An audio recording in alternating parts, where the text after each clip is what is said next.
Hola, nosotros somos el grupo número 11, que está conformado por Mayerlin Castro, Joandri Fajardo, Roxy Aguilar y mi persona Rodríguez Adriana.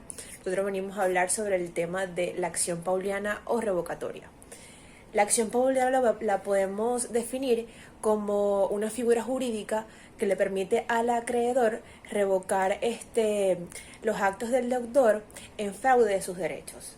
Mediante la acción pauliana, el acreedor puede hacer inoponibles los actos fraudulentos celebrados por el deudor con un tercero con el objeto de desprenderse de su patrimonio o convertirlos en bienes que pueden ocultarse o disminuirlos a tal grado que quede burlado el crédito de esta. La acción pauliana también es denominada acción revocatoria, ya que está aludiendo a su efecto de deshacer o revocar el acto jurídico celebrado por el deudor y el tercero.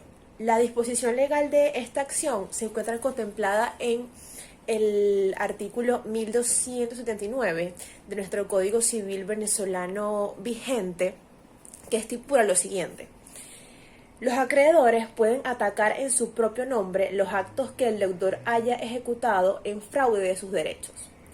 Se consideran ejecutados en fraude de los derechos de los acreedores los actos a título gratuito del deudor insolvente al tiempo de dichos actos o que haya llegado a hacerlo por consecuencia de ellos.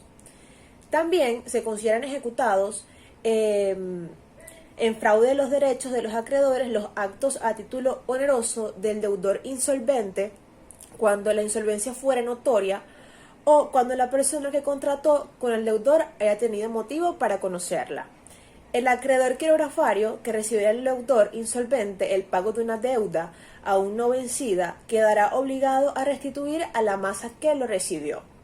Presúmanse fraudulentas de los derechos de los demás acreedores las garantías de deudas aún no vencidas que el deudor insolvente hubiere dado a uno o más de sus acreedores.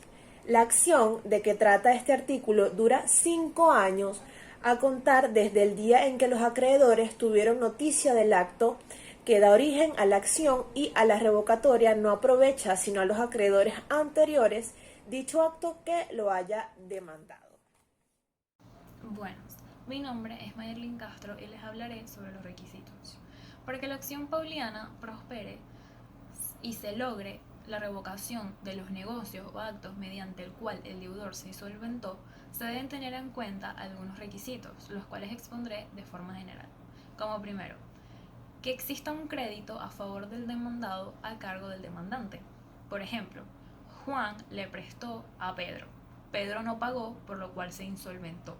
Existe un crédito a favor de Juan a cargo de Pedro, ya que no pagó. 2. Que el acto por el cual se está haciendo la revocación haya constituido a fraude. Esto quiere decir que haya perjudicado al acreedor, o sea, al demandante. Y 3. Que exista mala fe. El acreedor debe demostrar que el acto por el cual busca la revocación se haya celebrado en mala fe, tanto por parte del deudor otorgante como por el tercero adquiriente. Ahora hablaremos de los actos que pueden ser revocados por esta acción. Como sabemos, la acción pauliana o revocatoria es un mecanismo de defensa de los acreedores dentro del derecho de obligaciones. Para poder ejercer la acción pauliana es necesario que el deudor esté en estado de insolvencia, pues de lo contrario puede disponer de sus bienes a su gusto siempre y cuando conserve la capacidad de honrar las obligaciones que ha contraído. Como por ejemplo, es el caso de un deudor insolvente que para no perder sus bienes los vende a una tercera persona por un precio muy por debajo del valor real. Debido a esta venta, el patrimonio del deudor insolvente se reduce considerablemente, perjudicando a los acreedores.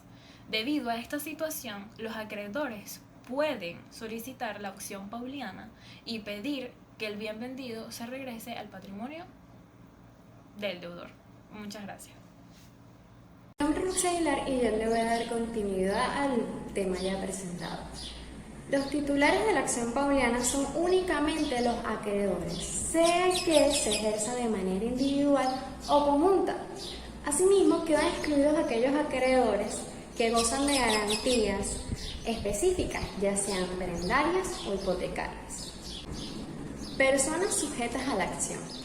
En el caso de la acción pauliana, esta no solo está dirigida hacia el deudor que realizó un acto fraudulento, sino también a los terceros que participaron en el mismo, pues de lo contrario, el eventual fallo judicial no permitiría el efectivo resultado. Siguiendo con nuestro tema, nos encontramos con los efectos de la acción pauliana. En el primer lugar, quienes han participado en el acto fraudulento del deudor o se han beneficiado directamente de dicho acto deben restituir al patrimonio de aquellos bienes recibidos hasta el monto de la creencia. El siguiente efecto nos habla de que los intervinientes en dicho fraude deberán de indemnizar a los acreedores por los daños y perjuicios ocasionados. Como siguiente efecto y último tenemos la inoponibilidad, es decir, que los terceros subadquirientes no pueden oponer al acto jurídico a los acreedores defraudados, pero quien en dicho acto se tiene por no celebrado respecto a ellos. Por esta razón se dice que la acción pauliana o revocatoria es una acción de ineficacia al acto jurídico. Espero tengan un buen día y muchas gracias por su atención prestada.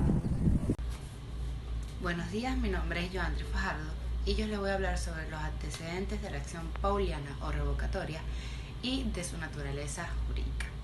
En los antecedentes tenemos que al indagar en diferentes fuentes sobre los orígenes de la acción pauliana, se encuentran una serie de situaciones difusas que impiden una total visión acerca del pasado de este recurso.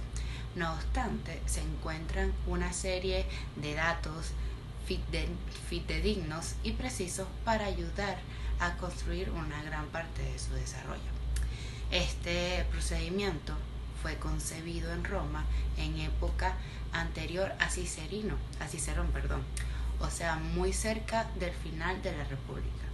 Surge paralelamente al desarrollo del derecho pretorio como una respuesta a la iniquidad y a la ineficacia del ius civili curatirium, que es el derecho en extremo formalista. La acción pauliana nace de la necesidad de regular efectivamente las enajenaciones fraudulentas en contra del acreedor. Esto no significa que no existiesen anteriormente unos recursos para estos casos.